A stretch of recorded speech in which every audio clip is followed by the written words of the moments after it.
of the speakers and the host, and do not necessarily reflect those of Yoakley Scott Corporation and your sports network. Yeah, I've been closer to Jesus before, so can you help me out? Oh, can you help me out? Am I on my own? Am I on my own? But can you help me out? Am I on my own? Am I on my own? Or can you help me out? Can you help me out? I've been scared to look in my soul.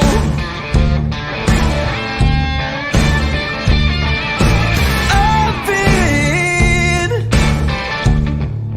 afraid I would follow the road. Yeah, afraid of the things I've been told. What is going on, party people? I'm Anthony Hartwig, and you're tuning into the Monday episode of Running Point on ysnlive.com, brought to you, as always, by Greenwood Chevrolet in Austin Town. Anthony Hartwig alongside Ty Bartell. We had a lot of very interesting results come in over the weekend, Ty. Fun week 6, I should say, of high school football. Yeah, can you believe we're already over the halfway mark? And we're second half of the season now. We're starting to wind down, talk about the last 4 weeks of the regular season. When you think of it, like we're halfway through the whole, we're almost halfway through the whole football season, because the whole football season takes 16 weeks to complete. We're coming into week 7, so we're close to the halfway point of the entire high school football season. I guess you could say Wednesday is around that point for the halfway mark for the entire season. And we always say it goes by so quickly once it's here. It's a lot coming at you fast because it's 30 games in a night, but it does go pretty fast. It's like DJ always describes it as a machine for high school football season. Mm-hmm. And the machine keeps on trucking. We have results to get to, Ty. These are in no really particular order. We just kind of I think they're actually in the order of when the final scores came in. So like the order of when the games finished is, I think, the order of which we post these graphics. So you just kind of get them as we get them. So we'll just start with West Branch, who took it to Minerva 57-7. West Branch's offense, that's a 33 game consecutive streak of scoring at least 20 points in that program. Their offense, it's still good.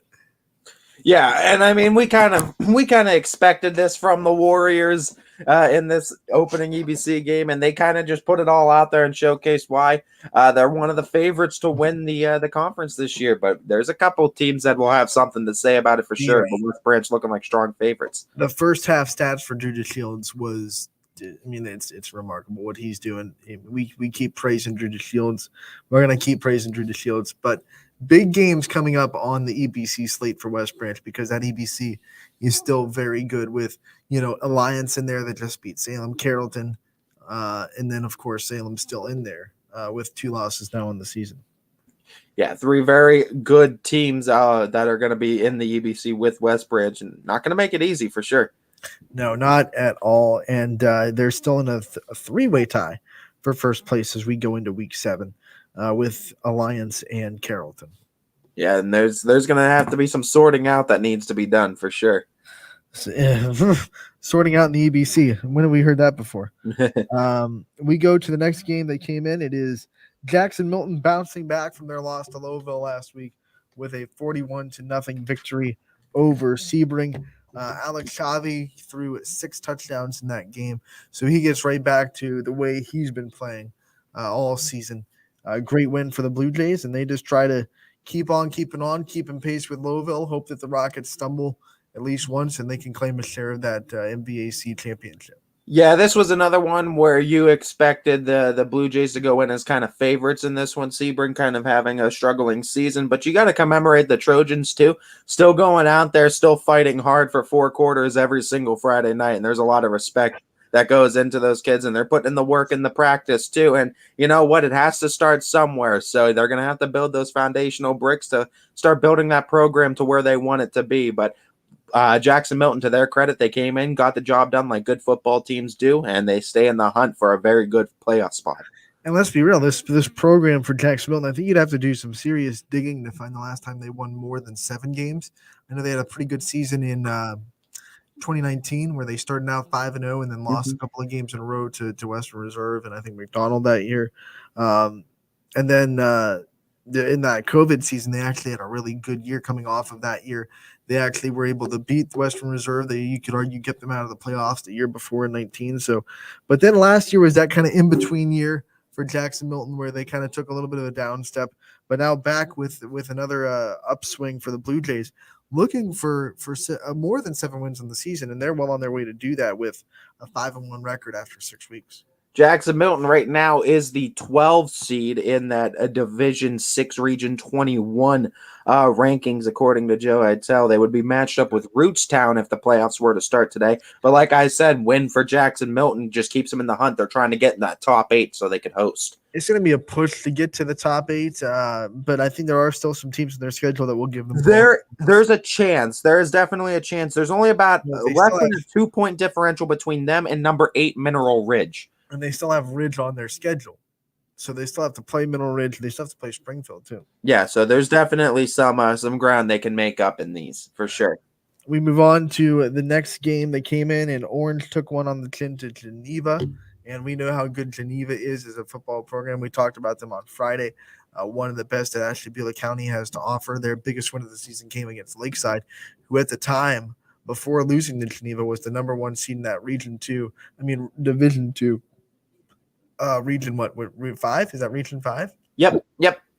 So yeah, before that game against Geneva a couple of weeks ago, Lakeside was actually the number 1 ranked team in Division 2, Region 5. Lakeside lost to Geneva, so we know how good Geneva is. They also beat Springfield this year. They've taken it to a couple of our YSN schools, unfortunately, and they had Orange to the list 42-0.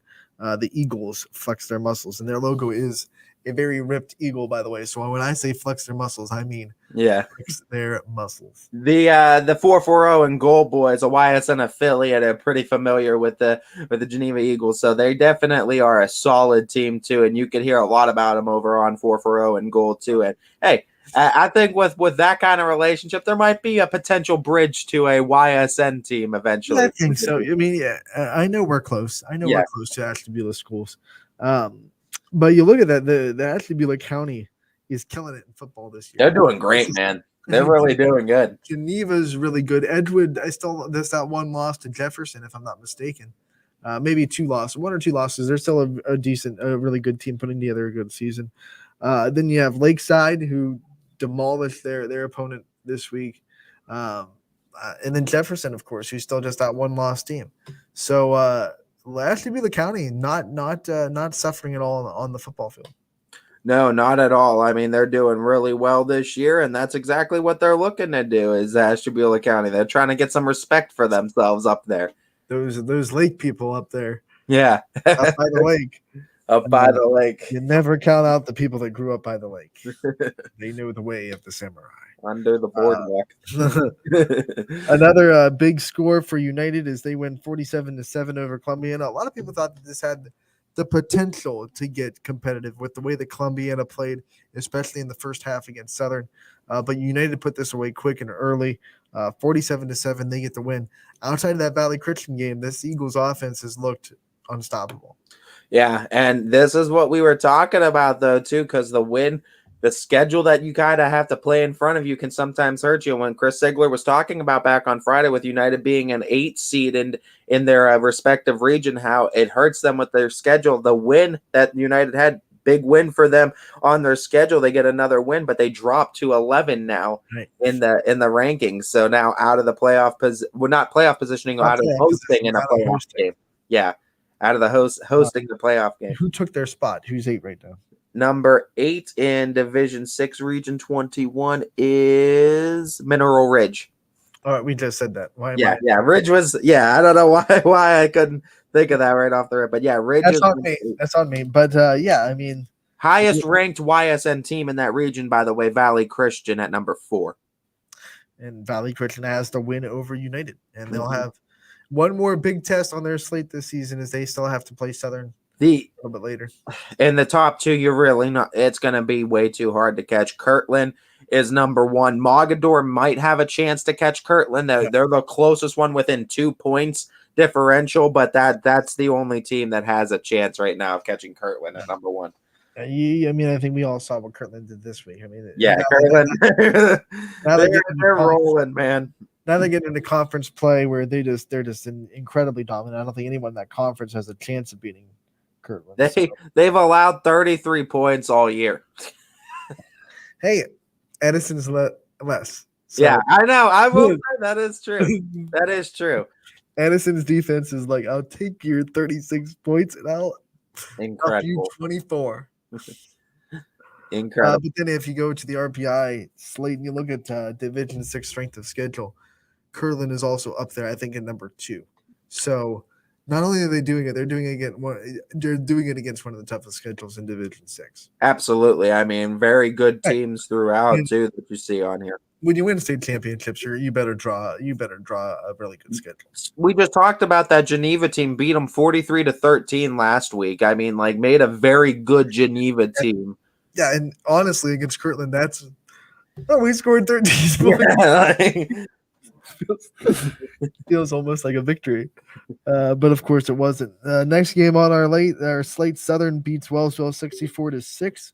Another game where people thought maybe it would be a little bit more competitive. Wellsville came in hot, 3-game winning streak. Their defense was playing really well, but another game where Southern just, unlike last week where they didn't set the tone early, they ran away from Columbiana by the end of it. But this week they set that tone early that they were the better team on the field, and there was never ever a question on who was going to win this game.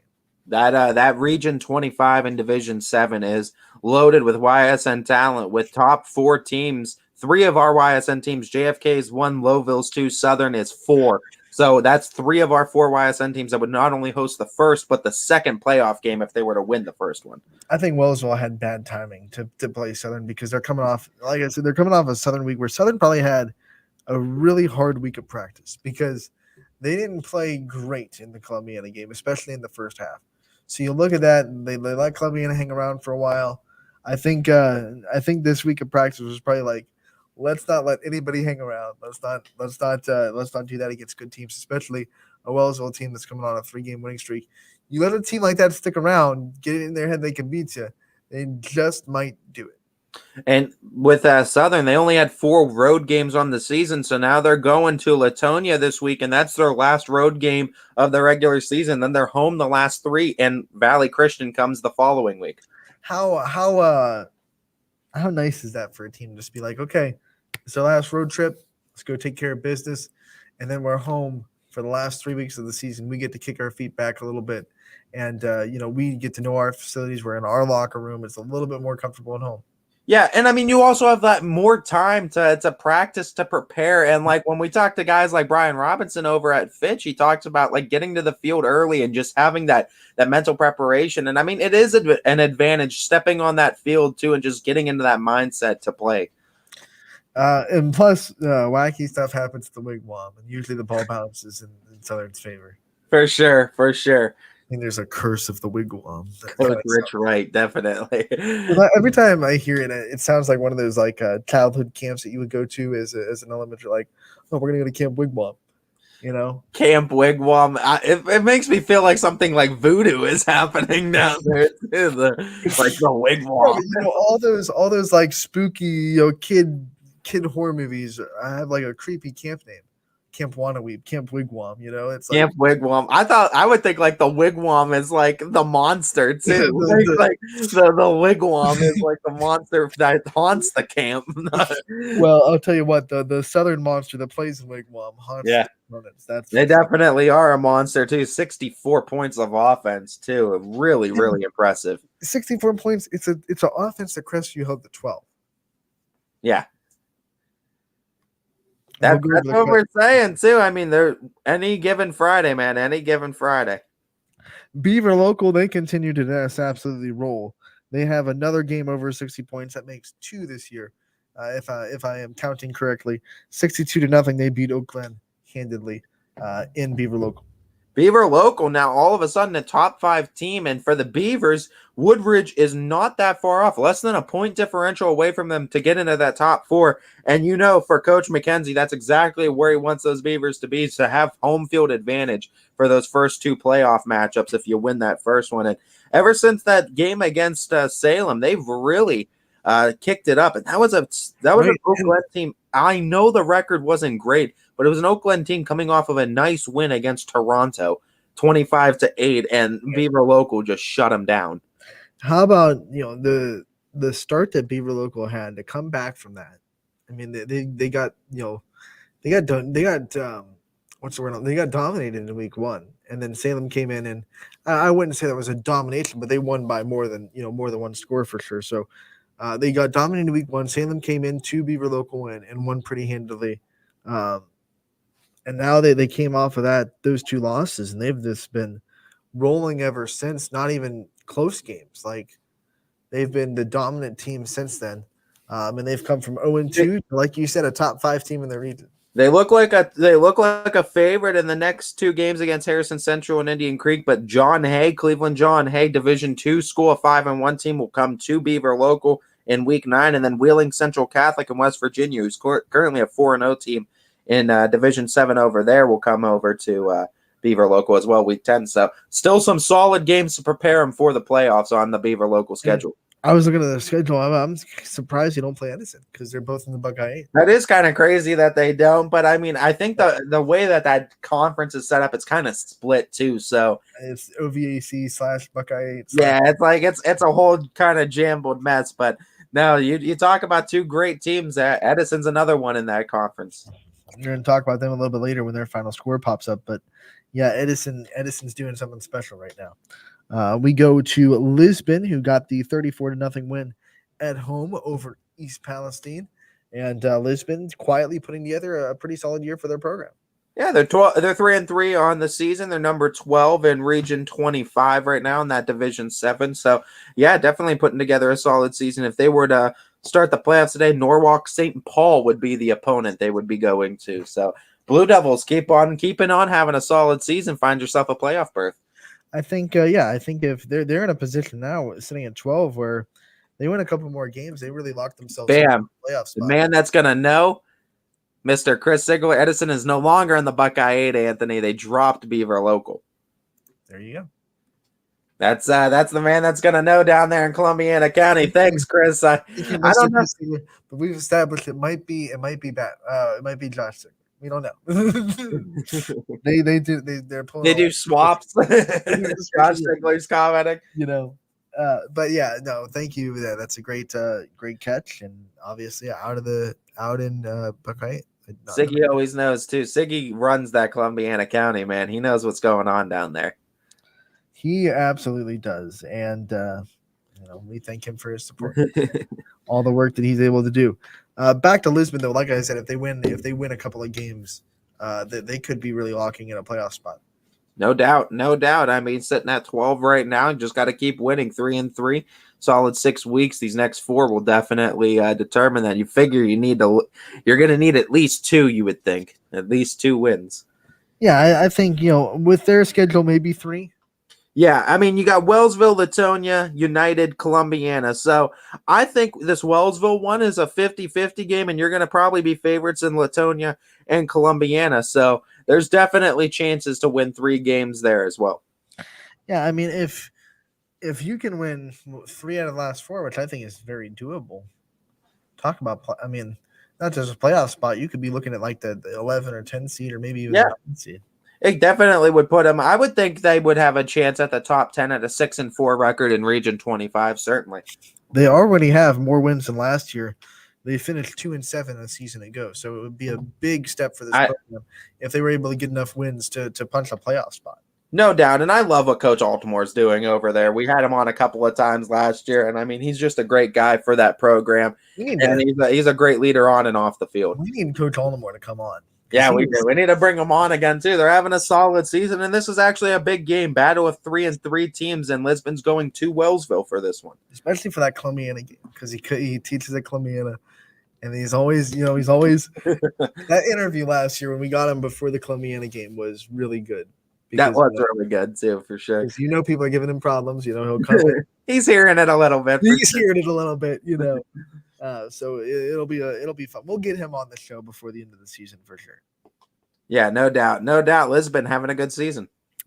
Talk about having a good season. Jefferson puts away Hubbard 25-13, and after that one loss to Girard, which they held that Girard offense to 21 points. Their offense just couldn't get going. Jefferson not doing what they did last year, which is snowballing after the first NE8 loss. They've won 2 in a row now. They're 2-1 in the NE8, 5-1 overall. Yeah, and respect to the Jefferson Falcons at 5-1, and Coach Hanna doing a great job at getting them prepared to play this NE8 slate, and they definitely have come out prepared. 2-1 right now in the NE8 slate, and they came really close to a Girard game too. Just like you said, couldn't get anything offensively, but defense was still on point. And honestly, too, with the way it's shaking out in Region 13 for Division 4, Girard's number 1, Jefferson's number 2. West Branch is number 3 too. So you got 1, 2, 3 ISN teams. But if Jefferson and Girard were to rematch too in a regional final, for the regional final, I think you can definitely see Jefferson maybe be more prepared for a Girard offense this time, or defense, I should say, this time. If that tells you what cushion Girard had going into week 6. Well, it's like how much do you show too, especially when you play in the same region as these opponents too. It's scary too when you have a chance of playing them again down the road.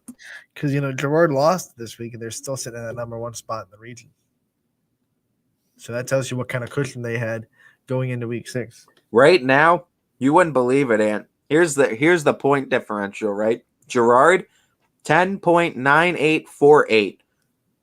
Jefferson, 10.9833. I think that head-to-head matchup is the only thing separating them. It definitely has to be, because it is 0.0015 difference in the point differential. Like, you talk about like slim margins, that is as slim as I've seen it. That's like Jefferson was this close to getting the number 1 spot, And let's see how the schedule shakes out, because Girard still has Poland, Hubbard, Struthers, and Niles, all Division 4 schools on their slate. Jefferson has Struthers, South Range, Poland, Lakeview, so 2 Division 5 schools. So even if both teams are to win out, Girard would have the advantage because they're playing Division 4 schools. Yes. But does the win-loss record? I don't know, though. See, like, that's the thing. I don't know if the win-loss record would trump the fact that they're a higher division and how that shakes out. Does beating South Range gives you more computer points and maybe like Girard? Because they would be 6-7-0, right? Yeah, that's a good question. I don't know if it does or not, like, because you're still the higher division team. I don't know if how many points it gives you. You definitely don't get the extra boost just because you're a higher division, like South Range would. When South Range beats a team like Jefferson, they just automatically get points because they're Division 4, and then win-loss record goes into that as well. Yeah, for sure. I mean, there's a lot of factors that go into the computer points, but I'm not sure which one is like a bigger divisor as far as like. I think this Struthers game is a big test before they even get to South Range, because Struthers, like we said, looking like a really good team despite their record. I don't care what anybody says about Struthers' record. They have showed up every single week, and they've come close to beating every team that they've faced on their schedule. They just really needed to find ways to get wins down the stretch. The only team that really took it to them was Geneva in week 2. That was the only one where there was a clear differential. But that Streetsboro game was a 1-point game. I mean, South overtime. Yeah, in overtime. South Range, they forced 6 turnovers, just couldn't get anything going offensively, but they had their chances in that one. Hubbard, they lost in overtime, 21-14, and then they finally took all their frustrations out on Lakeview this last week. But I think this is a Wildcat team that can beat just about anybody that they face, but it's just getting them to make those plays down the stretch. Timing is important. Like, Lakeview's put together a good season. They're a quality team, but they were coming into a Struthers team that was like, we are not doing this again. No, they were fed up after the 3 straight losses in close fashion too. Like you're looking back, and I'm sure Coach Baek's looking back, like a couple things go our way. We have 2 overtime wins, and we beat the reigning top dog in the NE8 and South Range. Like if we execute the way we need to, we're having ourselves a heck of a season. Coach Baek can look right now and be like, we're at least we're at least 2 plays away from being what would it be 4-2 right now. Mm-hmm. That's a big flip. And then we're like 6 or 7 plays away from being 5-1 because 5-1 and leading the NE8 then at that point. But that's not how close doesn't count, right? So at the end of the day, you can say that, but they still lost those games, and they still have to kind of fight back from losing those games. And they still have to try to find a way into the playoffs because they're still sitting at 2-4 right now. The win does get them up to 19, and currently they are within a half a point, or within a half point of making it into the playoffs. So they still have some work to do. Number 16 is Menor Lake Catholic right now with a 2-4 record as well. We look at the next score on our slate as Garfield got the win over Champion 54-14. I think this is another game. I mean, we've been saying a lot. I don't want to keep being repetitive, but people thought this would be a little bit more competitive. Champion was coming in hot. They were on a 3-game winning streak after dropping that late loss to Rootstown. But Garfield, their defense made Champion. Remember I said Champion's got to be patient? They forced Champion into unpatient situations by taking a lead early. So Champion had to force the issue, and they just played right into that defense's hands.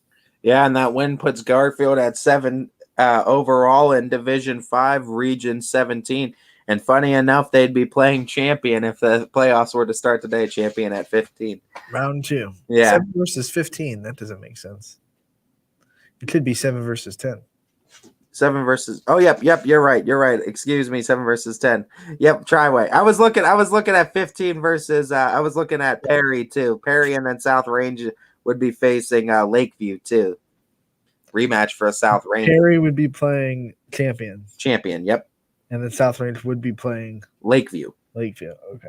Yep. I got confused too. I wanted to say South Range would be playing Lakeview in that one too, and then Garrettsville would then be playing Smithville.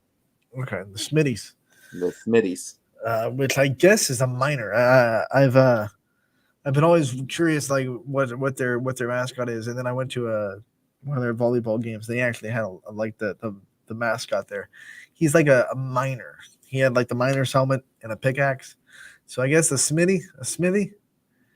Yeah, I guess. Yeah, I think that makes sense. Or maybe their town is just known for mining. I don't know. But the dude's a minor, so that's not minor like under 18. Minor like dude's a minor. We got you.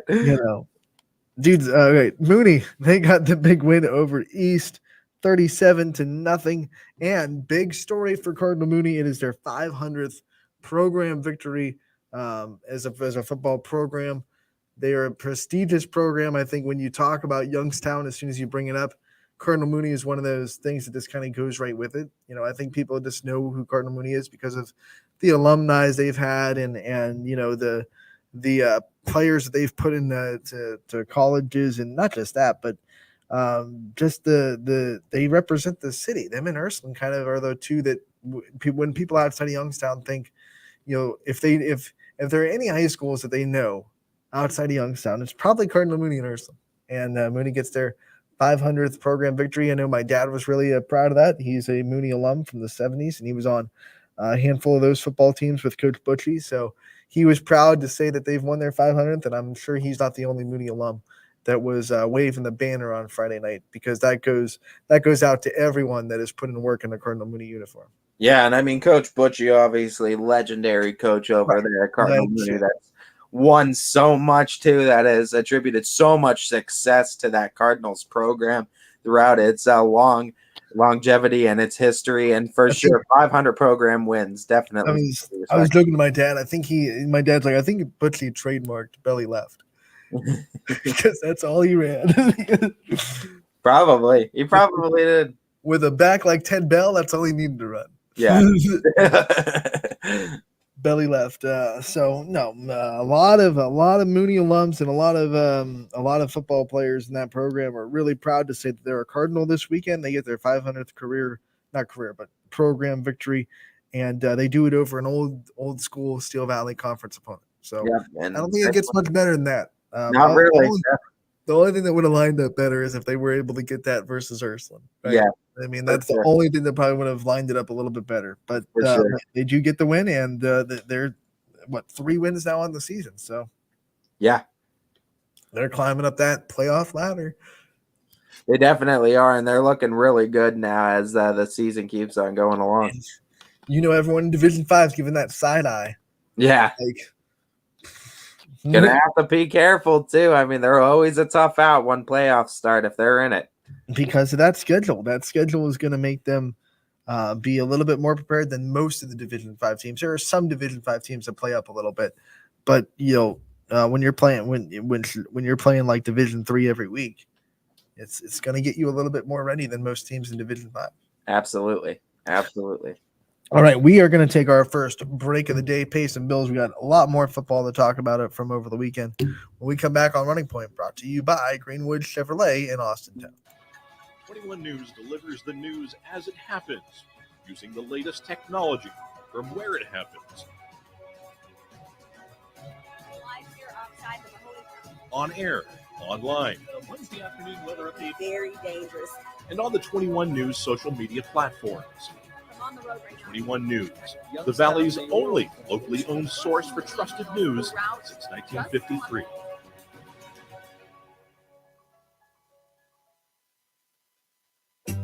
As fine as the eye can see, the finest hardwoods from the finest trees.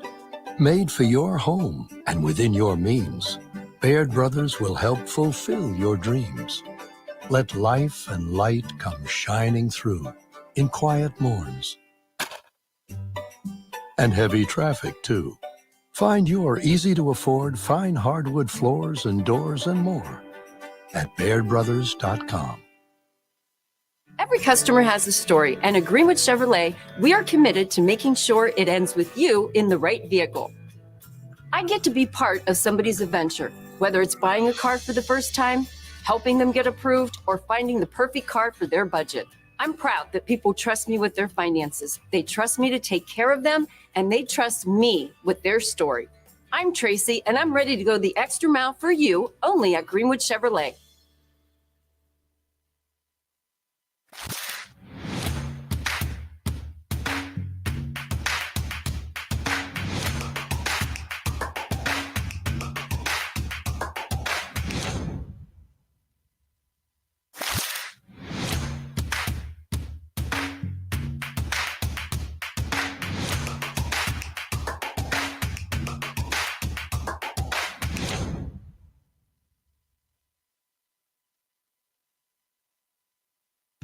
Before the lights come on, before the workday begins, before a long day is ended, or it's time to have fun. It all starts with the people at Joe Dickey Electric. From replacing a light fixture in your home to building a substation for your business, no job is too big or too small. The people of Joe Dickey Electric power them all. Joe Dickey Electric, over 60 years of powering the Mahoning Valley.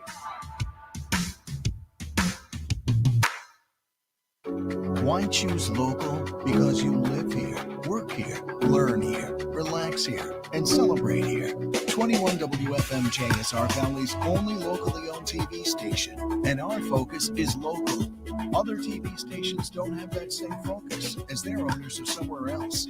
But 21 WFMJ is rooted in the Valley. Local people making decisions that affect your life, right here where you live. You're looking to your future, preparing for your goals, and they're closer than you think. Because here, success is part of the plan. It's a place where academic and social opportunities are meant to prepare you for life, not just the next 4 years. You'll be equipped to face new challenges and turn hard work into a career. You're ready for your success to take root. And here's where it starts. We are Youngstown State University, and proud. Hi, this is Tommy Clem, owner of WRS Insurance Solutions. WRS Insurance Solutions is a local independent agency that specializes in life, Medicare, long-term care, and disability products. Call us at 330-953-3722 or visit us at wrsinsurancesolutions.com to learn more. Good luck to all the student athletes in the Valley.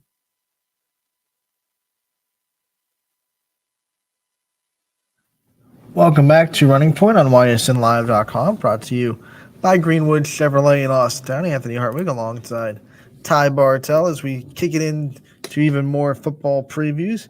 I should say recaps. We do previews on Friday, so tune in to us on Friday. We'll have some more previews of Week 7.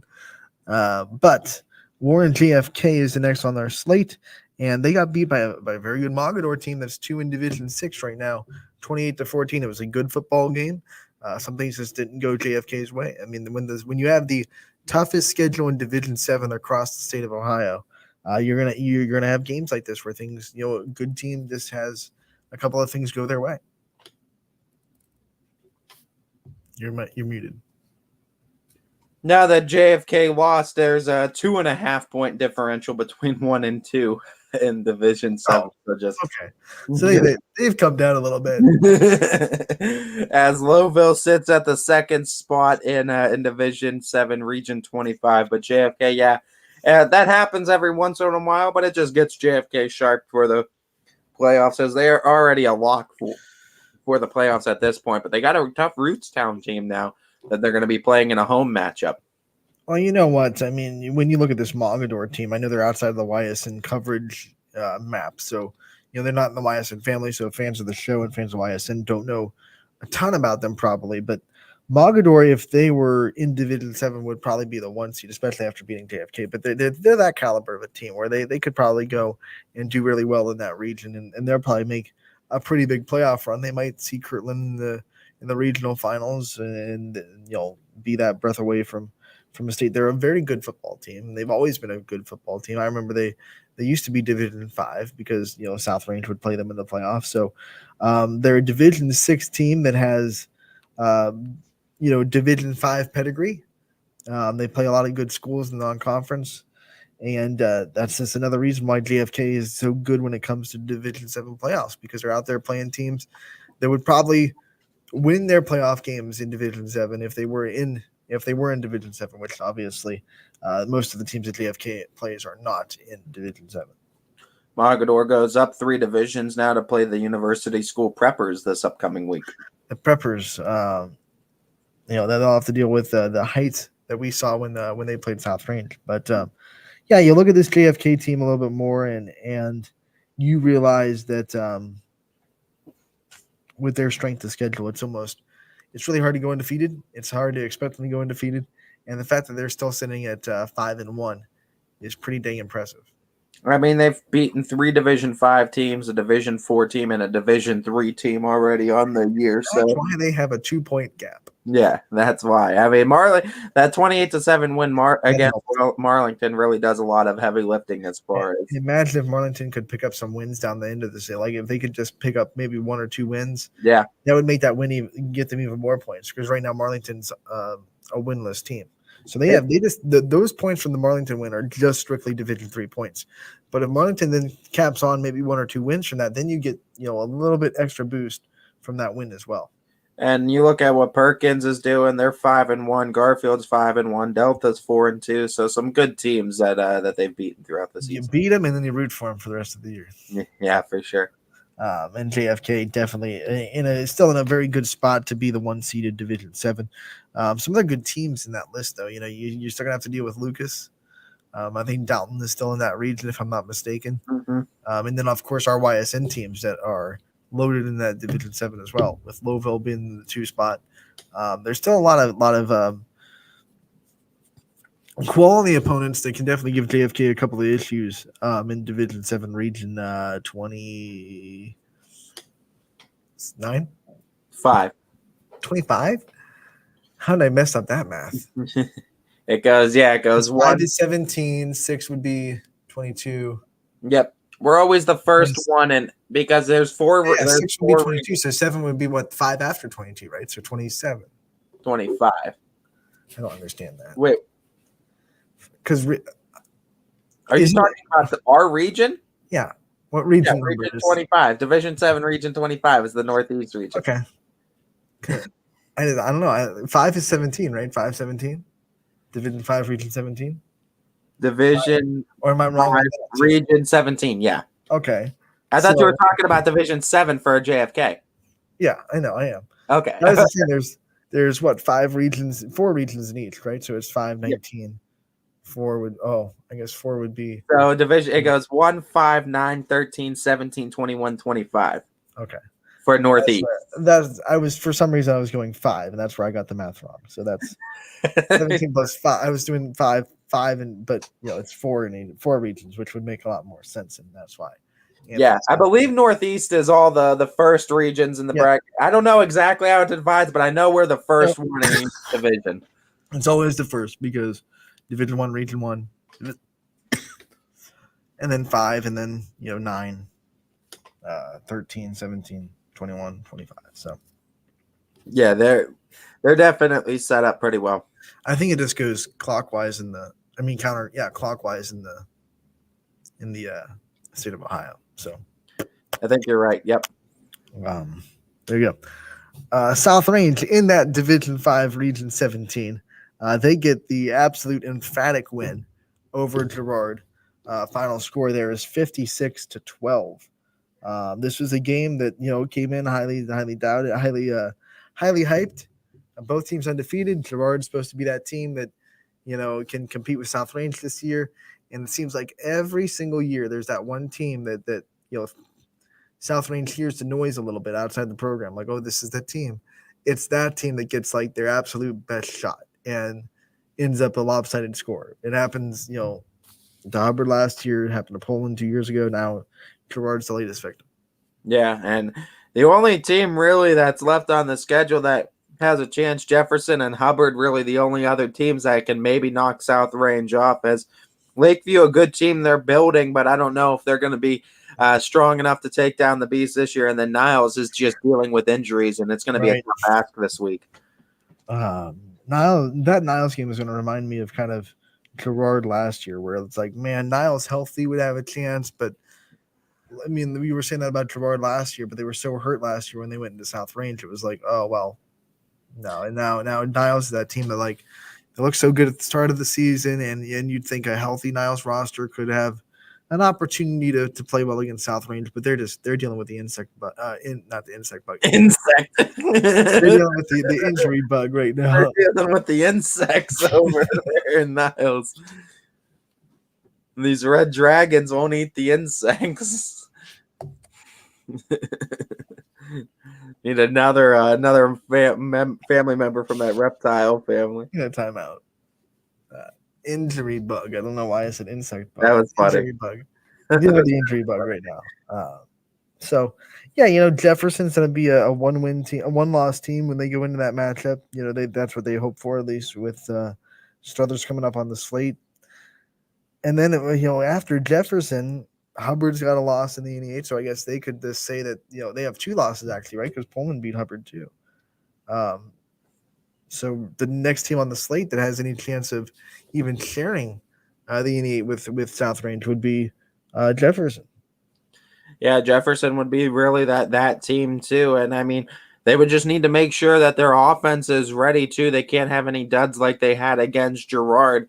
But I mean, I think that Jefferson defense can definitely give any team in the NE8 some trouble for sure, and it's gonna be something that you're gonna have to figure out and deal with because it's been good for the last few weeks as well. But I think it's the offense that's going to be the biggest question for the Falcons. Now, I do not think that this says as much about Girard as it does about South Range. I don't think because Girard lost like this, they're automatically I know this week everyone's gonna get off the Girard bandwagon and say, well, we told you that Girard team, they're a little bit fool's gold down there in Girard. No, I think what happens, and this happens with other teams too, it's not just South Range. I think there are sometimes when you're playing that team and you have this pressure that you have to go in and play a perfect game to beat them because they're playing at a high level at that point. You almost get tight. If they come out and score quick or something, then you get even more pressure put on you. And I think that just it only adds more mistakes to your execution. I think it happened a lot against Springfield last year. I mean, there were some teams that probably were on paper a little bit better than Springfield made them look, but because it was Springfield and it was so intimidating to say we're going to go play Springfield. And I said it before that some teams lost when they stepped off the bus to play Springfield because it was the name and it was in their heads. And I think this South Range team, they're intimidating to play. And, you kind of go into this week thinking, oh, man, we got to play a perfect game to beat South Range. And that can be problematic when you think that you have to play perfect. You try to play perfect, and that's when usually more mistakes come up. I think that's why if anyone needs to take anything from that Struthers game, you got to just look at the attitude that the Wildcats have, because it seemed like the way Struthers played, not necessarily that it was it was almost like a mix of fearless and we have nothing to lose. We've seen these guys before, and it's like that's the mentality when you have those teams.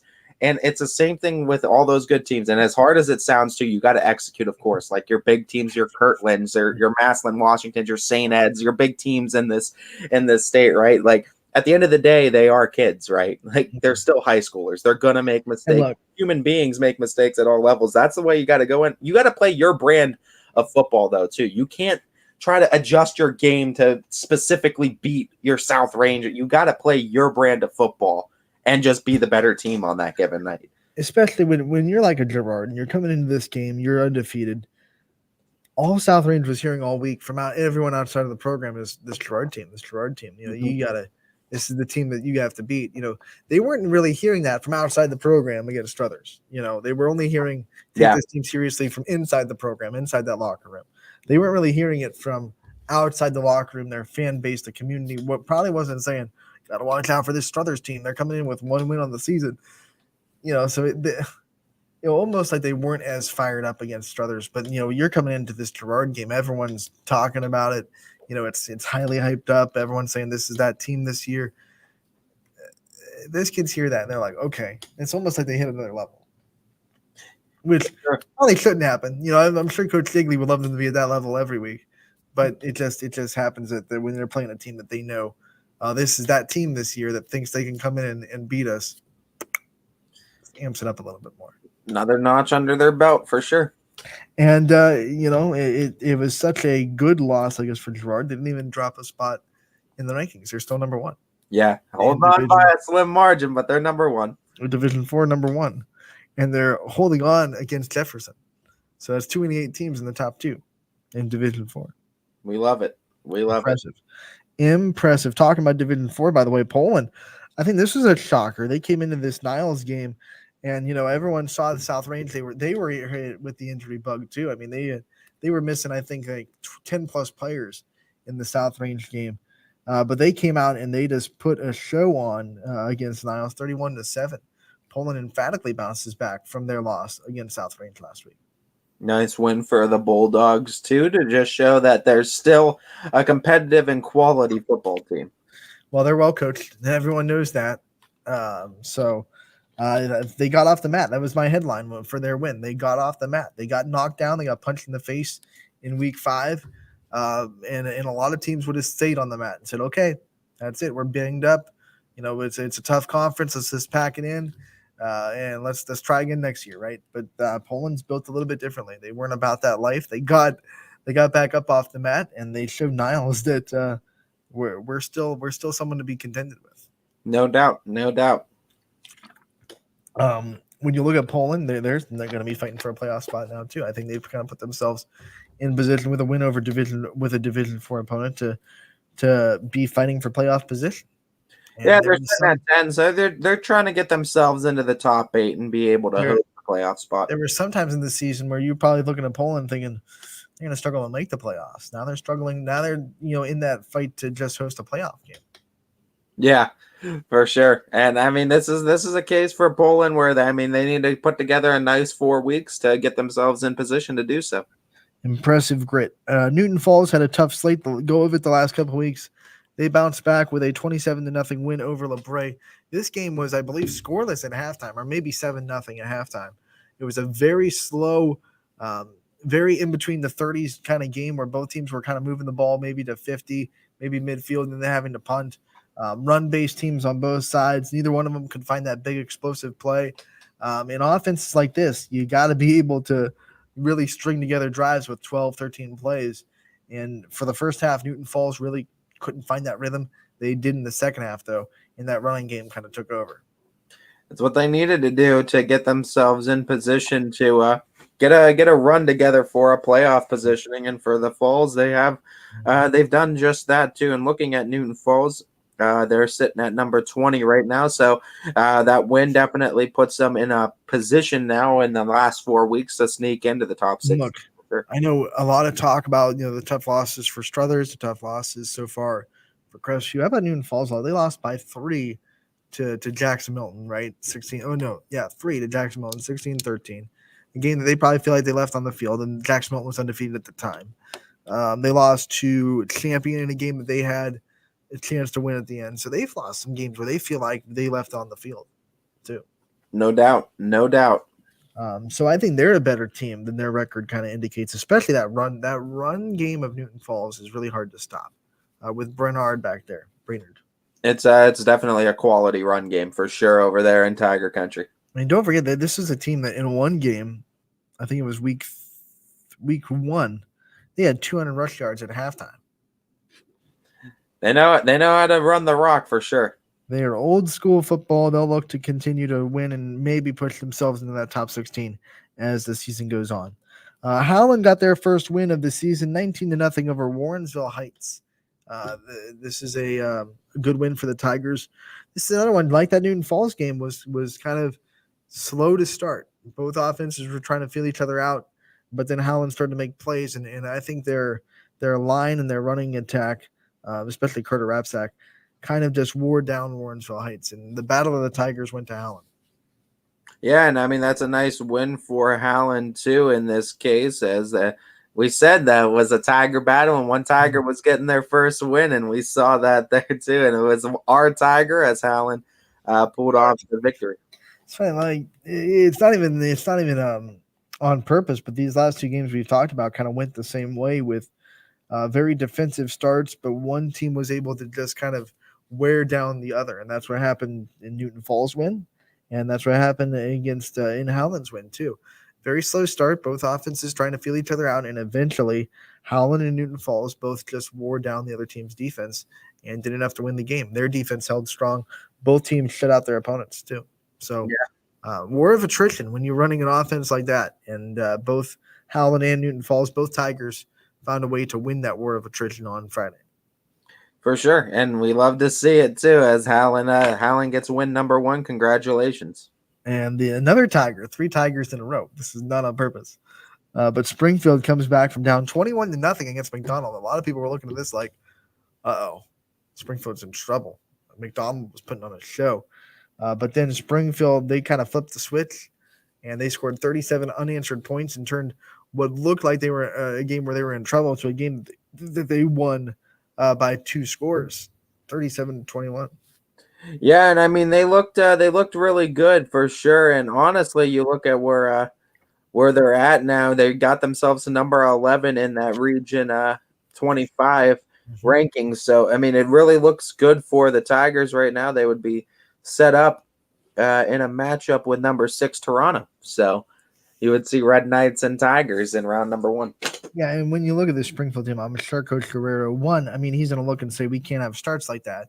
Of course, that's going to be the one thing. Coaches are going to, kind of, turn their nose up at 21-0, going down 21-0.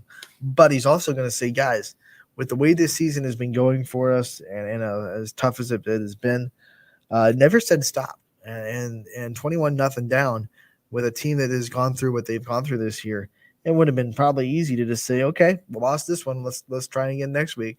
But the Tigers just did not do that at all. No matter what the opponent, I think they're going to be a team that reflects their coach's competitive drive and competitive spirit. I've never seen them give up in a game, and that's this season as well. So you're up 21-0 against Springfield. You better keep your foot on the gas. And I think McDonald got a little bit too excited about being up 21-0, a little bit picturing the victory before the victory happened a little bit. And that can come back to bite you, and it certainly did this time around. Nice. We've all read The Rabbit in the Hare, and we know what happens when you celebrate before you before you cross that finish line.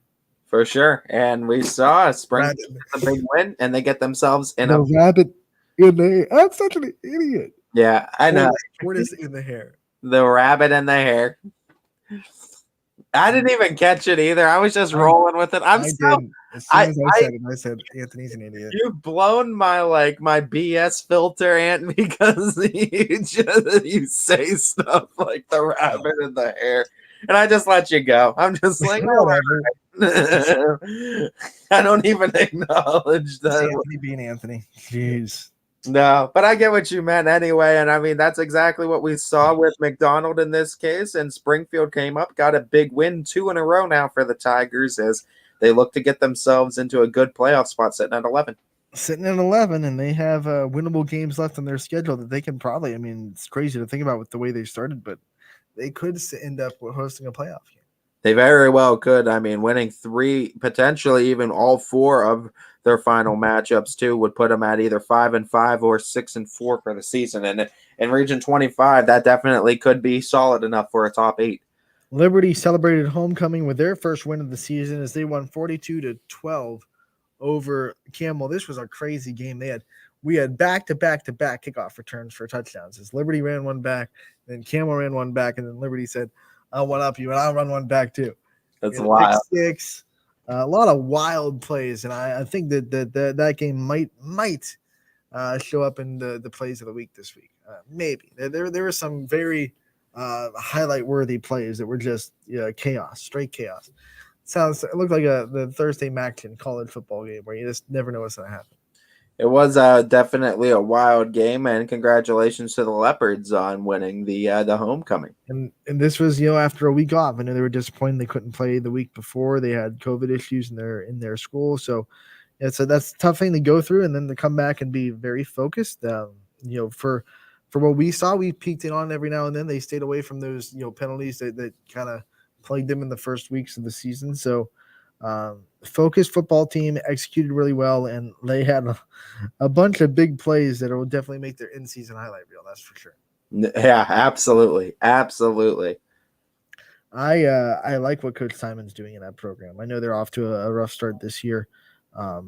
Obviously, they lost some players that they didn't expect to lose, but I still like what he's doing in that program. I think last year was indicative of what he can do if you give him the players that buy into his program.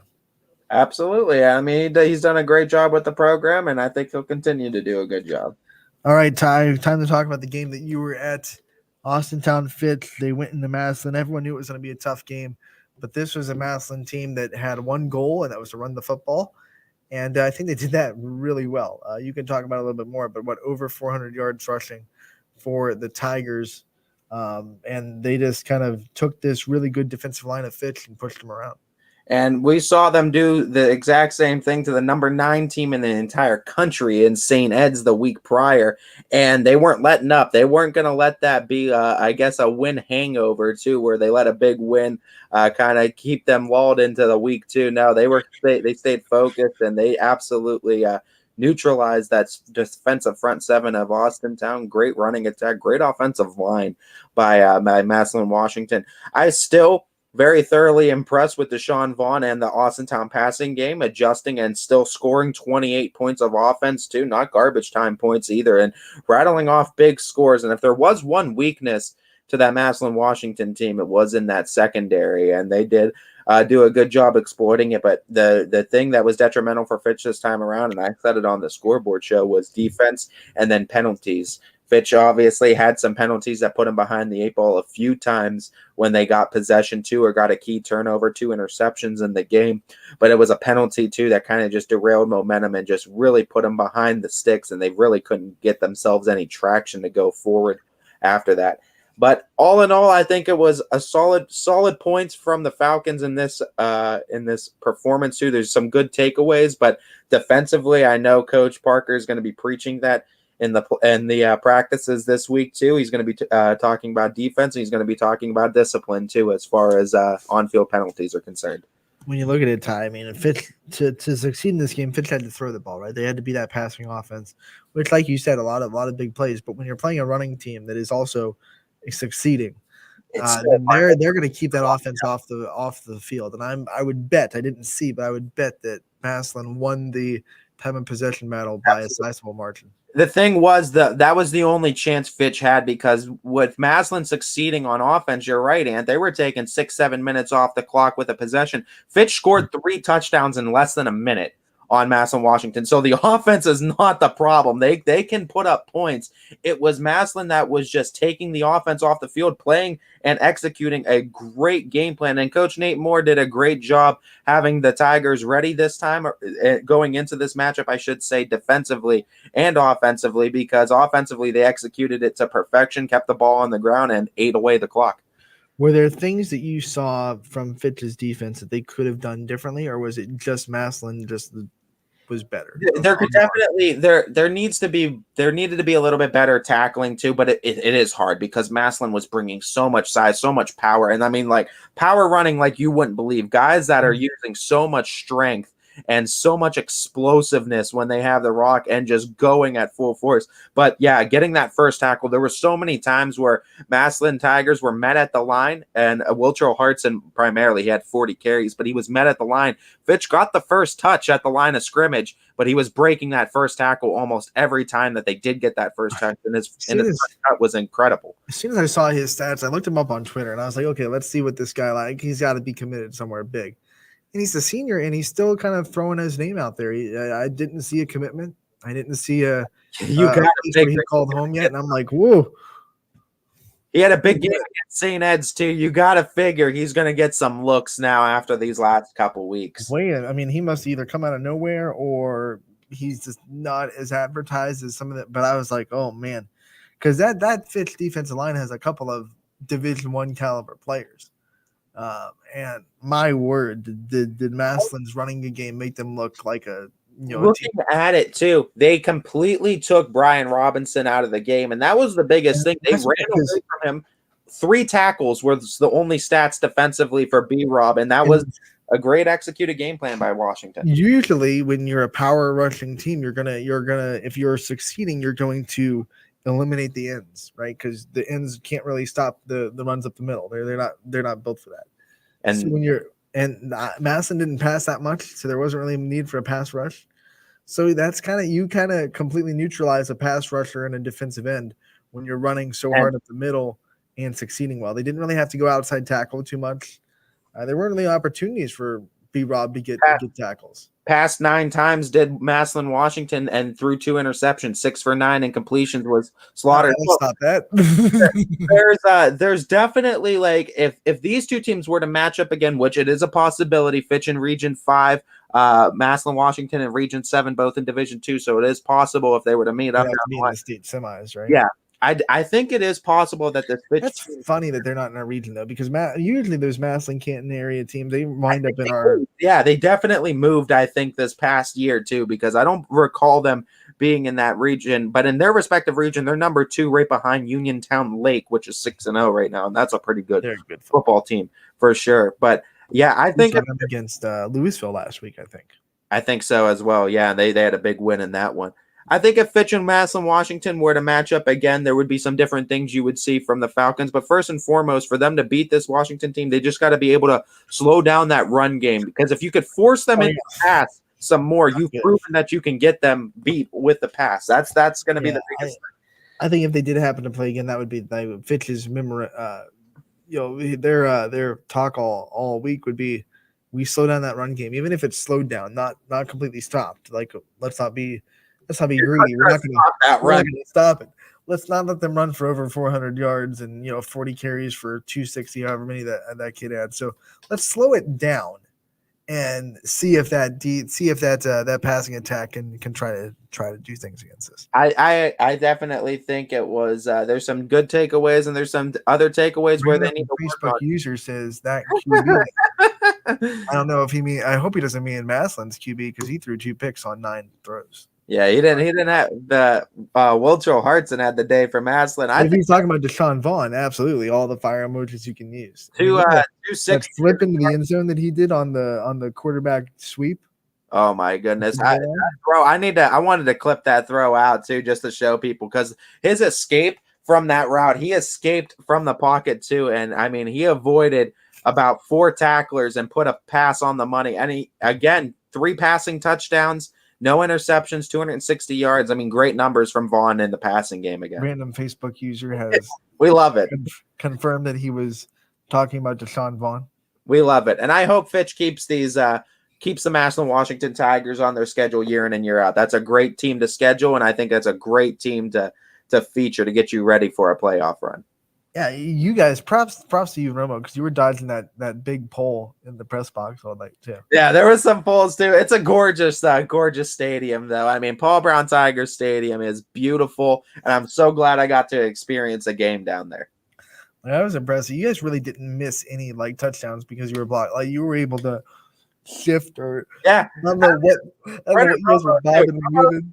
Romo took the camera. He was like, you know what? I'll take Cameron. I was like, all right, you got Cam. And he did a heck of a job the whole night. And we were squeezed. I mean, there's a lot of press in that press box. So we were squeezed in tight space. But no, a great environment, great hospitality down there, too. Every time I've been down there, whether it's baseball, football, I mean, always show great hospitality down there in Maslin, Washington. Absolutely. And they host the softball regionals, and they host baseball stuff, too. So we're down at Maslin quite a bit when you talk about when we go down there. And of course, they were the site of the state championship game down in 2020. Yeah, not too long ago. Salem, they got beat by Alliance in a shootout, 41-30. Alliance team that beat up Canton Central Catholic last week. So that being said, everyone came into this week saying Alliance is going to be really tough, and absolutely they were. Their defense didn't look as good as it was against Canton Central Catholic. I think that's what really scared people. Like, this defense has held Canton Central Catholic to 13 points, and Salem, they scored 35 on Salem. Like, this is going to be a tough defense. Salem's offense was not the issue in this game. They just could not find a way to stop the Aviators' offense. And that's kind of been the story of the season for the Quakers too, and their losses is just defense, not necessarily offense. And there's definitely some things Coach Johnson, I think, will take away from this, and still 4 games to correct it before playoffs, but definitely some defensive assignments that you want to clear up to make sure that you're cutting those gaps and cutting down those extra yards that these teams are getting on their runs and on their pass catches too. And I think it's really, that's the thing, is these long sustained drives that these teams are putting on Salem and then capping them off with touchdowns. It's just putting the Quakers down a bit, and it's hurting them in the time of possession game. Similar to what we were talking about with Fitch, Jackson Johnson, and the Quakers can score pretty quickly, no problem. It's just defensively some adjustments that need to be made going forward. But I think it's definitely, Coach Johnson's a great coach. They got a great team down there. I think they'll be able to figure it out. And then their schedule is getting easier because they still have to play Carrollton this year. They still have to play West Branch this year. That EBC is very tough this season. It's a chance for you to prove yourself, though, too. And, I mean, you want to start getting that respect and credibility back. Get some wins like that, too, on your schedule. That's just more opportunities for the Quakers. And when you look at the EBC now, it's a 3-way tie in first place.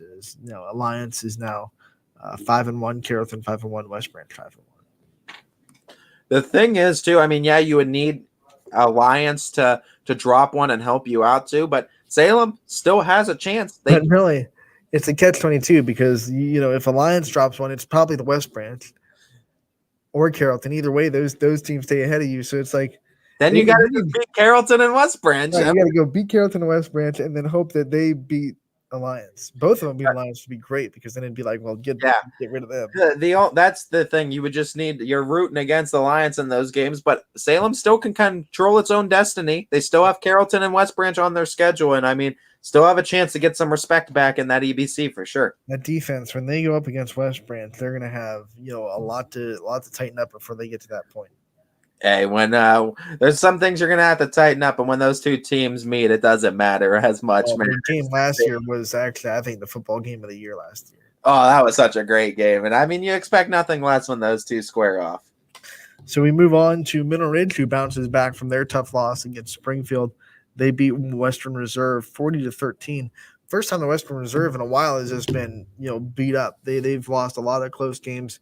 Mineral Ridge said, "We're not going to let you get close in this game. We're going to put you away early."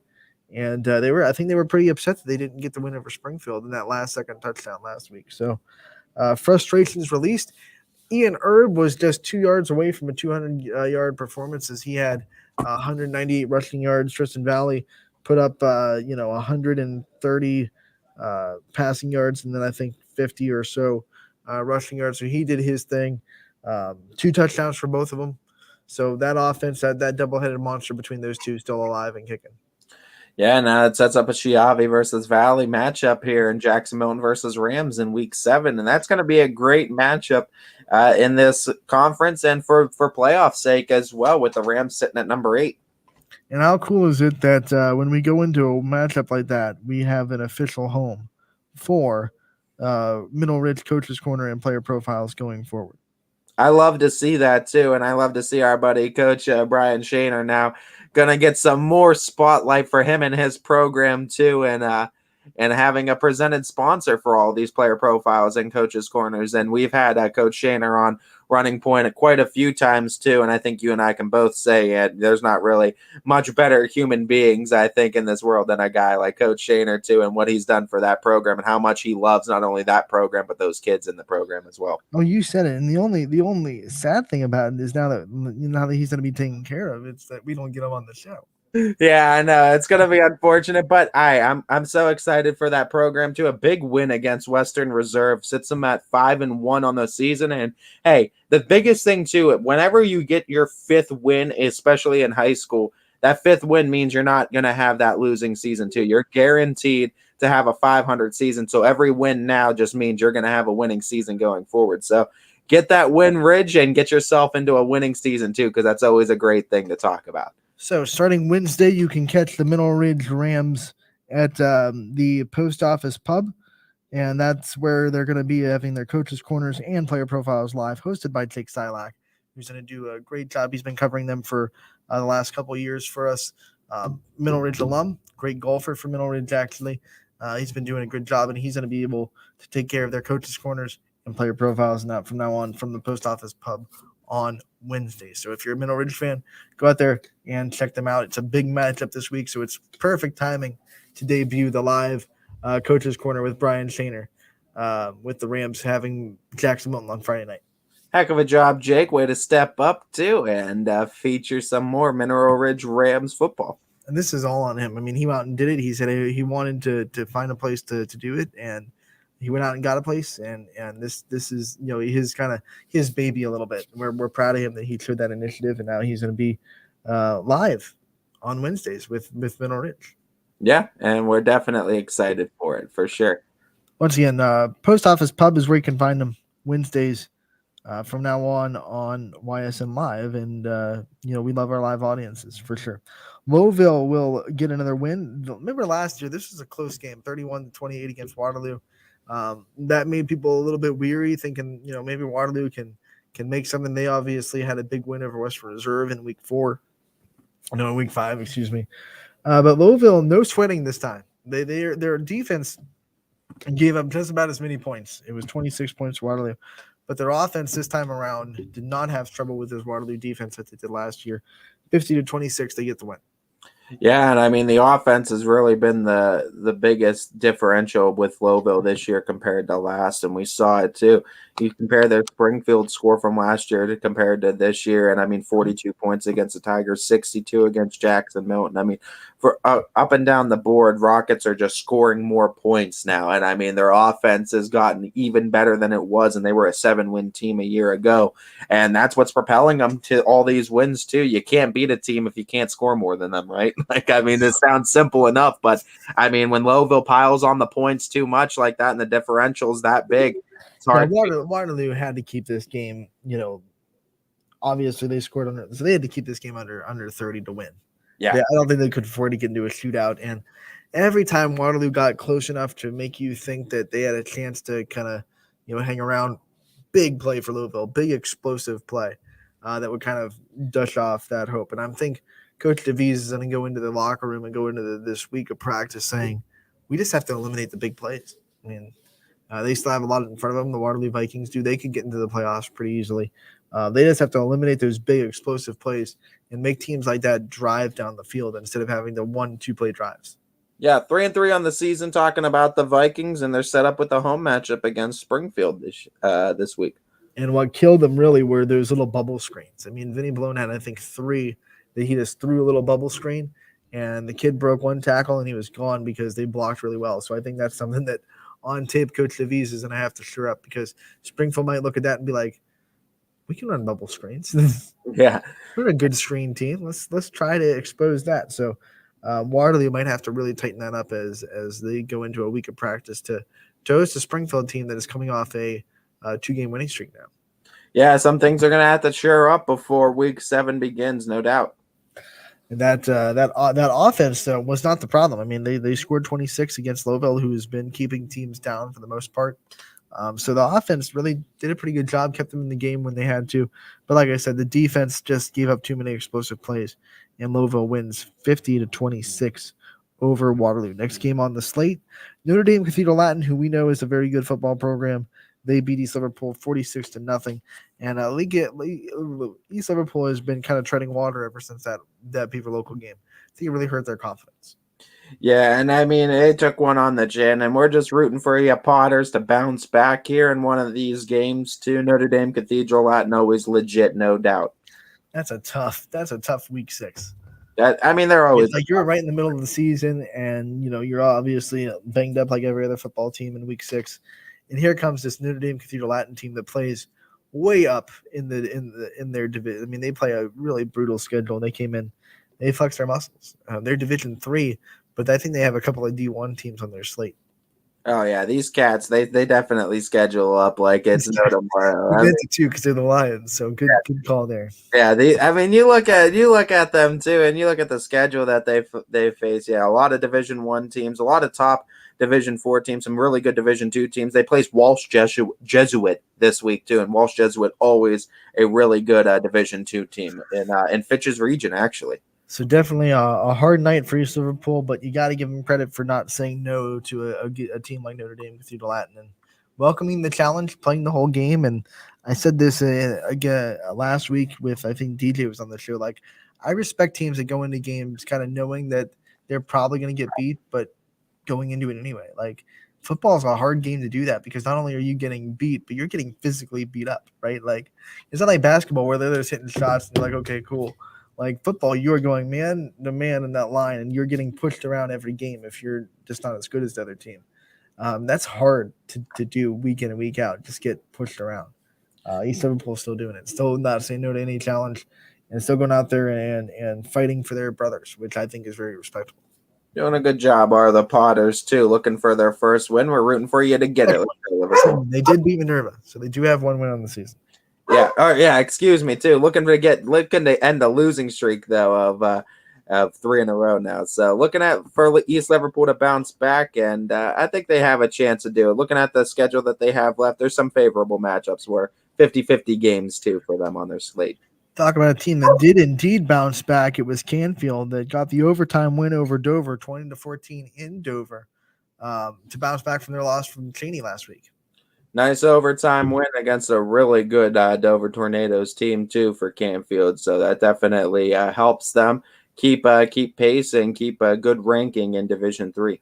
And Canfield had to bounce back from the momentum swing that the Tornadoes had because Dover scored with 12 seconds left in the fourth quarter to force overtime, tied up at 14. Obviously, that means they had momentum going into overtime. Canfield got the ball first. They scored, and then they stopped them. So Canfield got the ball second. I'm sorry. Dover got the ball first. Canfield stopped them, and then Brock Lowry ran in for the game-winning touchdown. Yeah, nice win for Canfield down to the wire. So Canfield gets the win. That's a big win over what division? They were like the 2 team in 2, right, Dover? I think they're in Division 3, if I'm not mistaken. A highly ranked team, either way. And Canfield gets a big win as far as playoff seedings goes. They'll keep trucking in Division 3. We go on to the next game, Louisville, Battle of the Cats, as they play Yep, they're in Washington's division. They're number 6 in Division II, Region 7. All right, so Perry versus Louisville. I think they came into the week though higher than 6. I think that was the point. I think they came into last week. I think they were 2 in that region. Obviously, the loss took them down a little bit of a peg, but Perry beat Louisville 40-14 in the battle of the Big Cats. The Panthers were able to once again that Louisville defense been solid for most of the season, but Perry found a couple of holes. It's a good Perry team too, so not surprising. You leave some mistakes on the field, they'll take advantage. Absolutely, they will. Also, another Wildcat that is looking very good. Edison gets the 42-6 win over Toronto. So get this: 6 weeks into the season, their defense 24 points given up total. That was a solid Toronto team that they beat too, and Edison moves to 6-0 now on the campaign. And 3 out of their 6 wins have been of the shutout variety for Edison. They look really solid. They're the Wildcats. Put some respect on their name. And you should be able to do that math. 6 games, 24 points given up. That's 4 points per game. Yeah, they're doing a heck of a job. That's something else. That is something else. They gave up 6 to Toronto, who we saw both times they played YS in the schools. Remember, they made that EOAC kind of trip in their first 3 games of the non-conference. Their offense looked unstoppable. I know a couple of players were hurt, but either way, holding them to 6 and beating them 42-6, a very impressive win against a good Toronto program. So Edison still rolling, and they're 6-0. Like Ty said, they move on to the rest of their season. Yep, they're having a great year for sure. Bournemouth welcomed in Benedictine from Cleveland and got the 20-12 win over them. It was a game where Boardman had a late stop. It was a pick six, not a pick six, but an interception late in the game that kind of sealed it. And Boardman really played well. That's their 3rd win of the season. Torres had a great game for them, and he continues to find offensive ways to succeed for the Spartans. We are going to take our next break, pay some more bills, and when we come back, we'll have more on Running Point, brought to you by Greenwood Chevrolet in Austintown.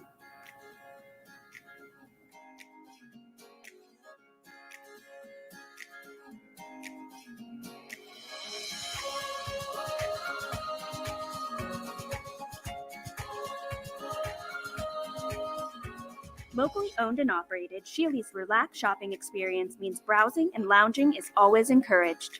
Find Flex Deal and more at Sheely's Furniture and Appliance, because the best things in life happen at home.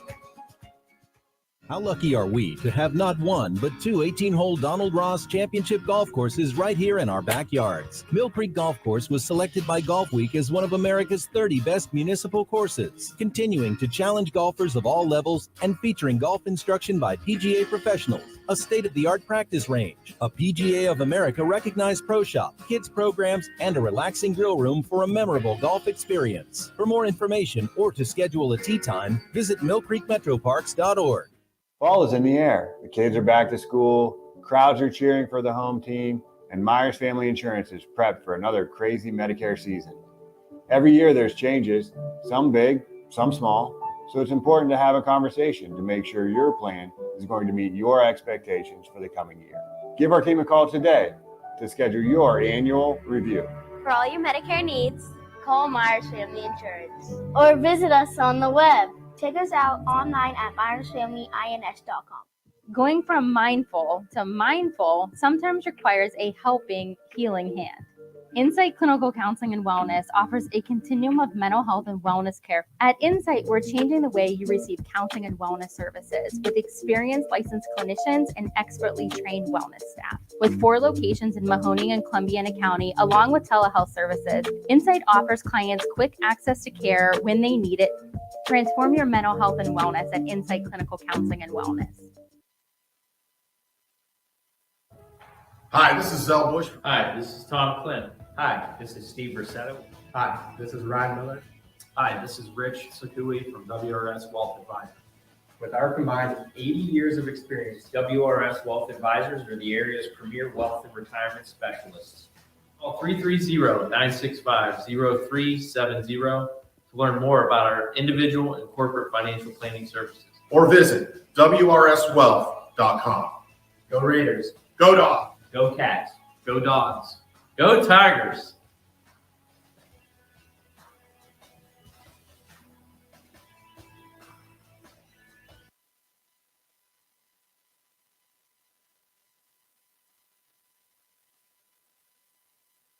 Jimmy Sudman here, Director of Isle, Purple Cat, and Golden String. We are happy to support YSN and two of my favorite people, Scotty Mincher and Super Dave O'Malley. We are an agency that provides services for adults with disabilities. We infuse humor, passion, and joy into their lives. If you know of any folks with disabilities that need our assistance, please contact us.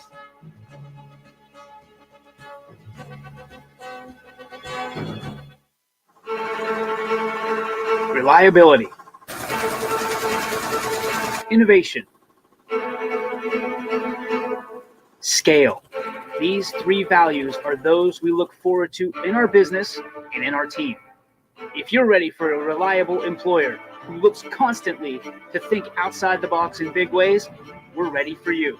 Apply now. Help us push the envelope and deliver success. Envelope 1.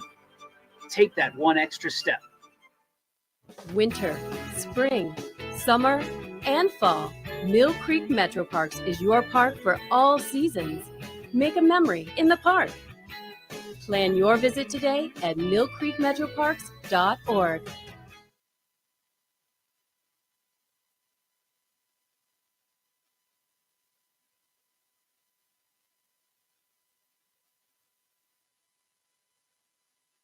At Greenwood Chevrolet, we offer a worry-free experience for all our customers. From sales to financing and even service, we'll help build your perfect vehicle and lock in your trade value while your vehicle is being built. No worries. We guarantee financing, regardless of your situation or credit history. No worries. And when your vehicle needs service, our award-winning team will get you back on the road. No worries. That's what going the extra mile means.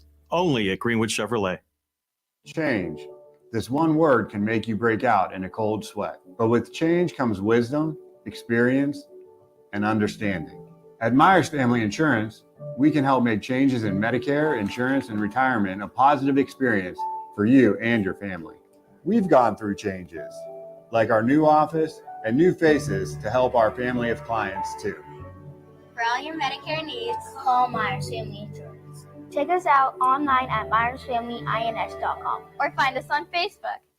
You're not waiting to see what the world has in store for you. It's more about what you have in store for the world. All you need is the opportunity. All you need are the resources of a large university and the advantages of a personalized academic setting where you can experience new worlds in the arts and sciences, business, and education and make them your own. We are where you shape your future.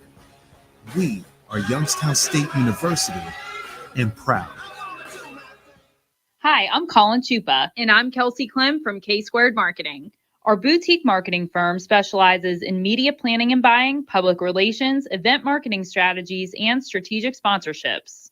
We can integrate our services with your existing game plan, or we can be your entire marketing team. Your goals, our game plan. Let's win together. Call K-Squared Marketing at 330-623-2730 or visit ksquared.marketing to learn more.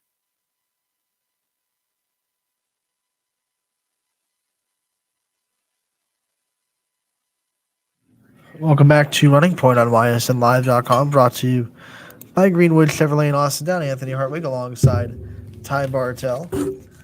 Ty, we got a few more games to recap here over the weekend. It was a great one as we go on to Southeast beating Wyndham 42-20, and that was a Wyndham offense that was high and flying before that. So Southeast gets the big win there, and that's actually the last score from Friday night that we have to get to. But we did have two games on Saturday. We'll start with the first one that came in. Valley Christian gets the big win, 46-0 over Latonia. They continue rolling in that EOAC. They have a big matchup in 2 weeks with Southern Local on the horizon. Yeah, that's going to be a huge matchup when it rolls around, but the Eagles keep flying high until then. They do. They are perched at that one spot in the OAC with Southern until that matchup happens. Then the other one, the big game on Saturday, was Ursuline as they beat Cheney 30-27.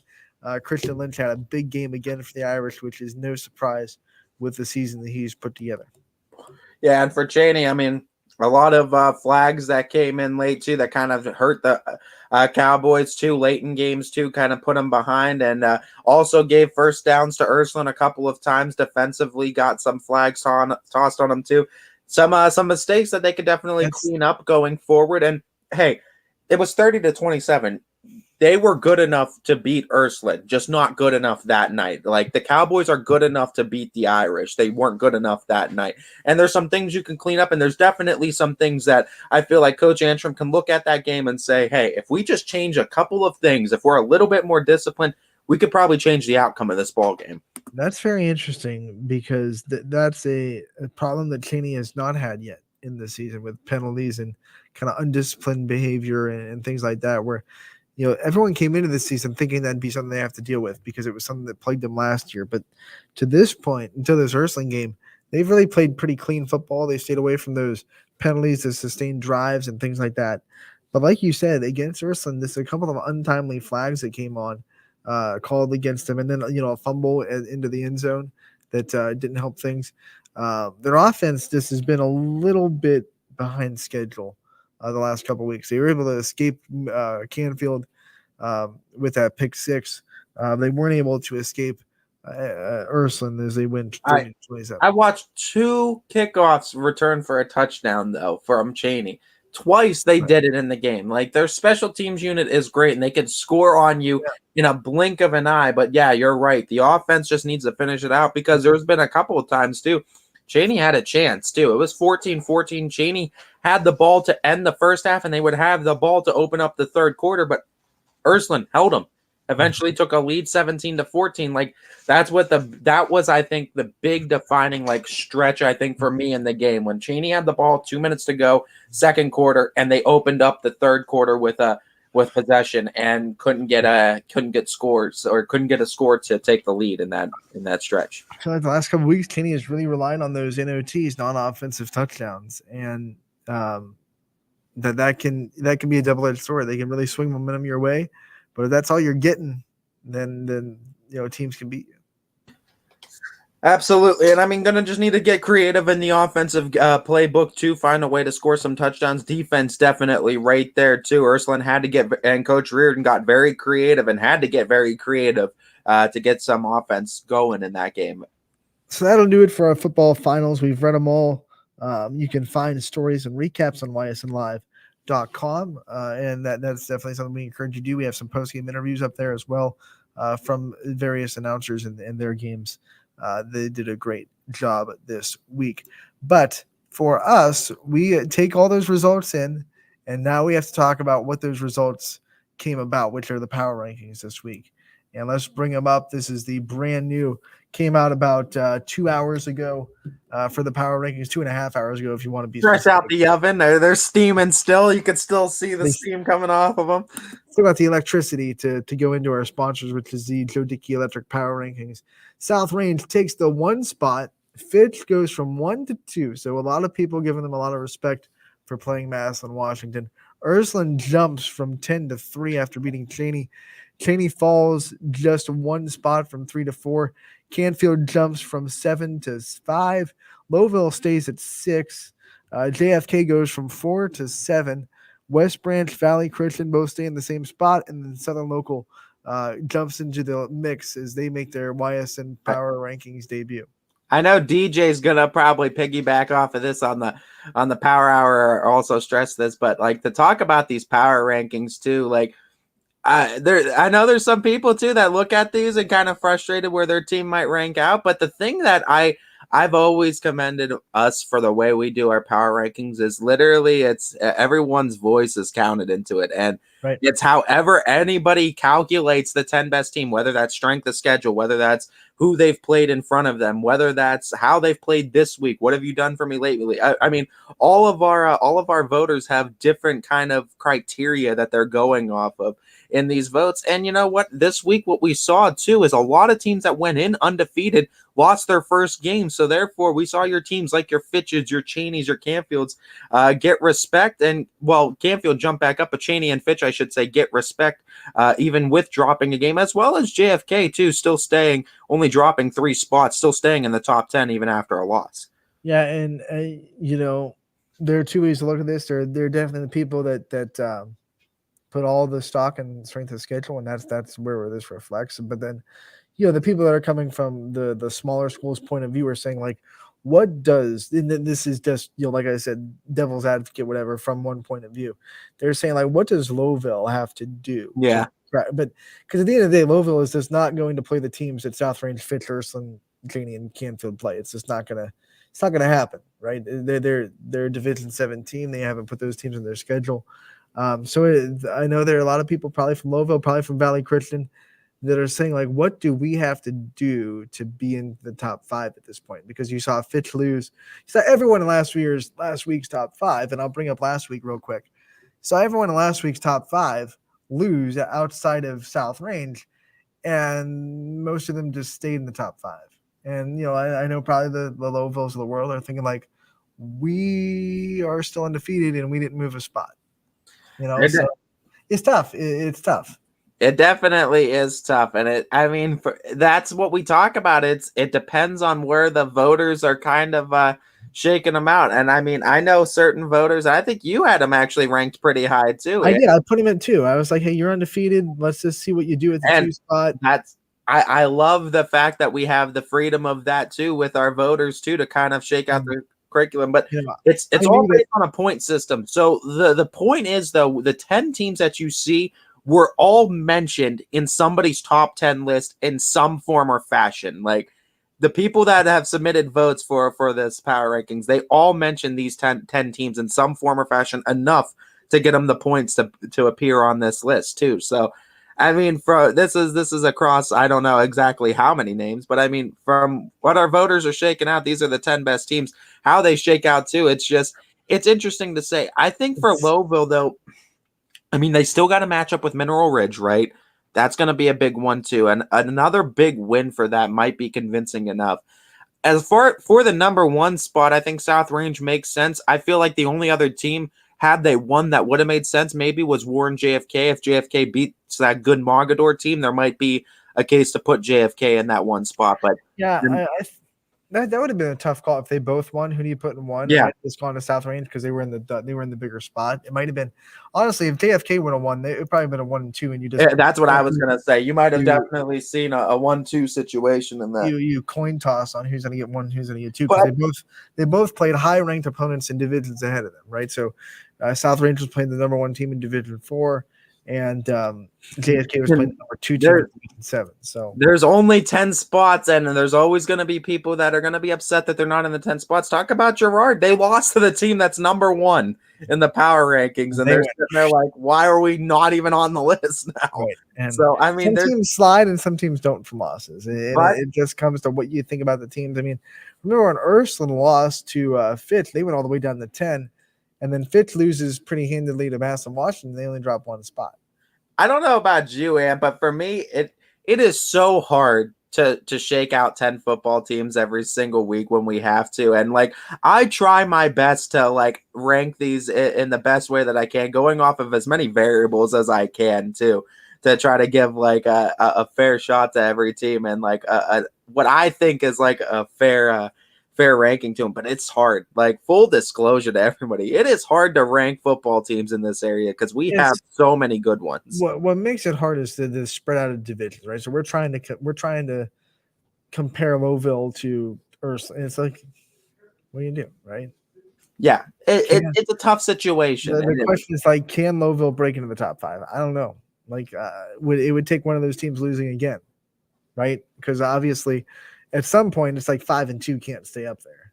Yeah, I mean, the one thing is, like, yeah, that if one of those teams lose, but I mean, Louisville could make a case. Like, We're in the same region as JFK. We're undefeated. JFK is not. We should be where JFK At is. least they're ahead of JFK, even though they're not in the range. They're Yeah. the computer points.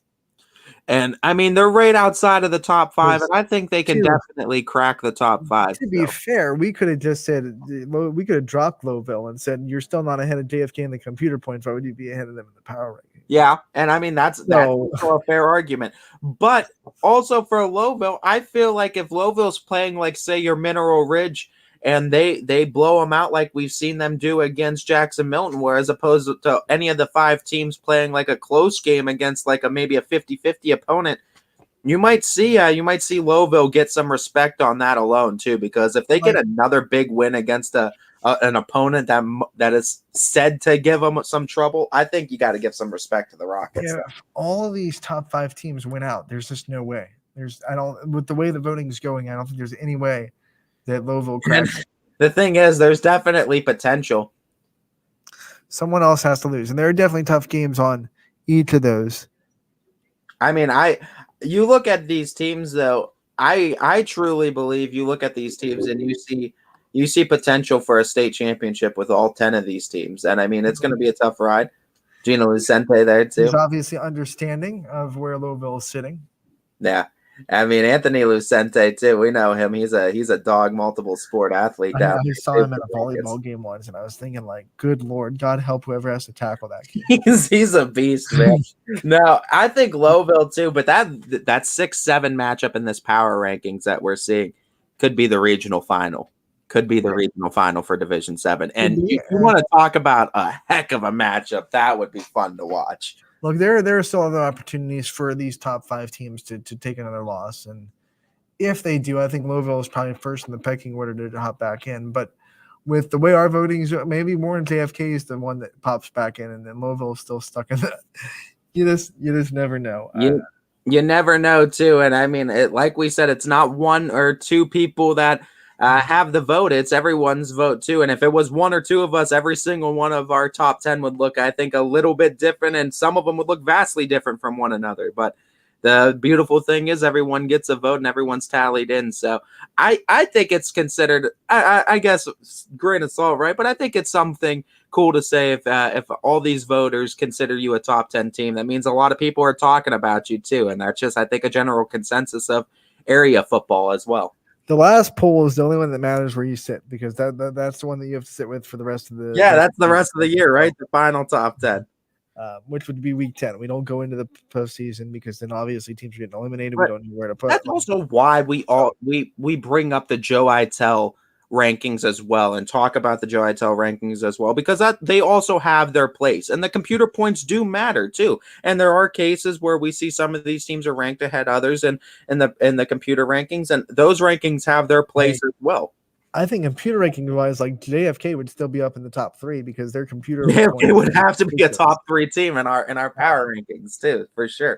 Like I said, the strength of the schedule, they are the toughest schedule in Division 7 across the state of Ohio. So not just their region, in the whole state.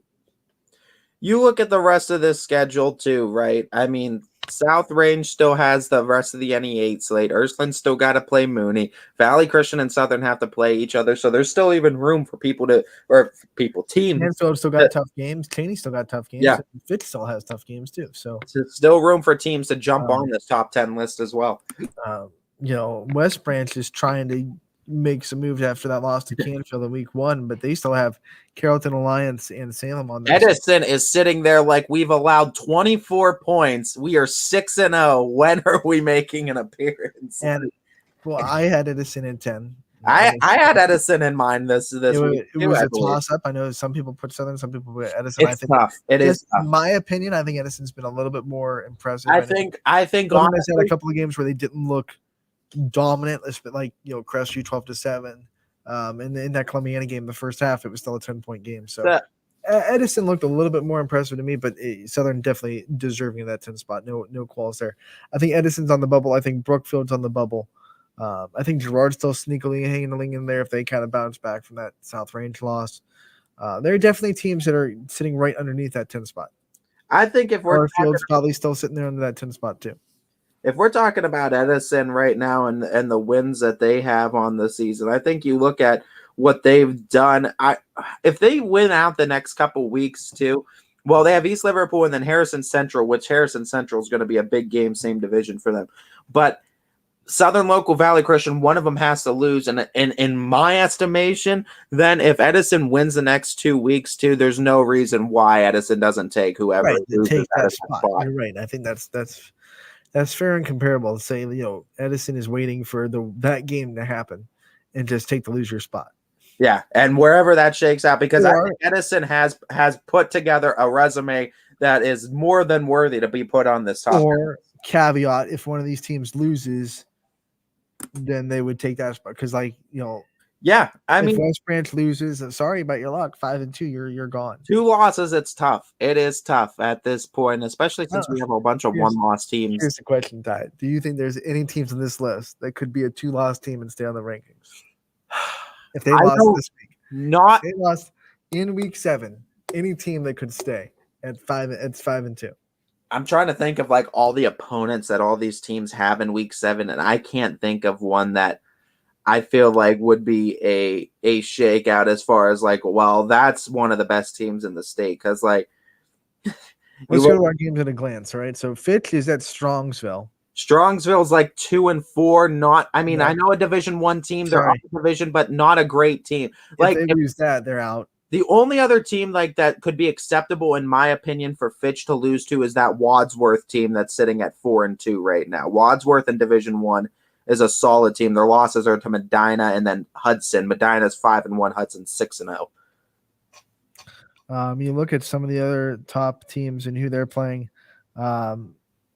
Canfield's still looking for a week 7 opponent, of course, so they're going to be, as of now, they're going to be idle.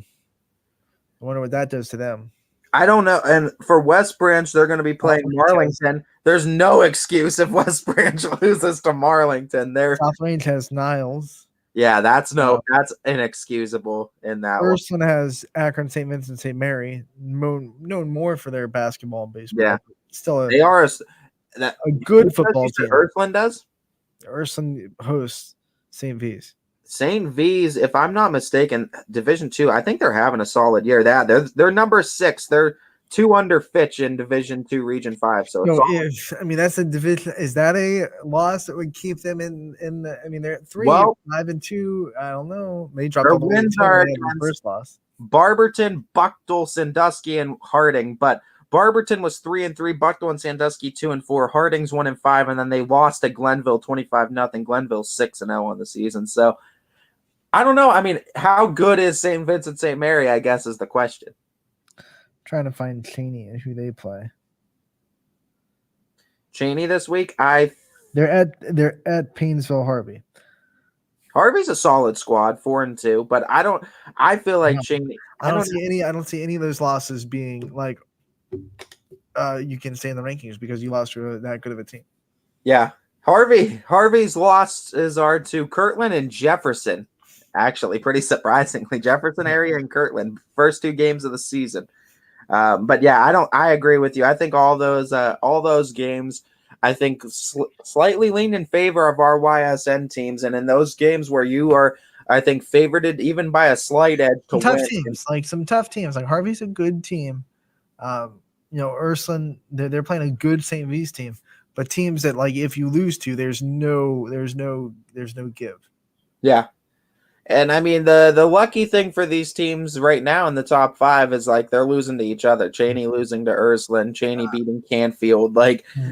That's kind of helping them out. Warren JFK losing to one of the best teams in Mogador in Division 6 up a division to help them stay on the list. We talked about Fitch losing to potentially one of the best. I'm surprised he dropped 1 spot.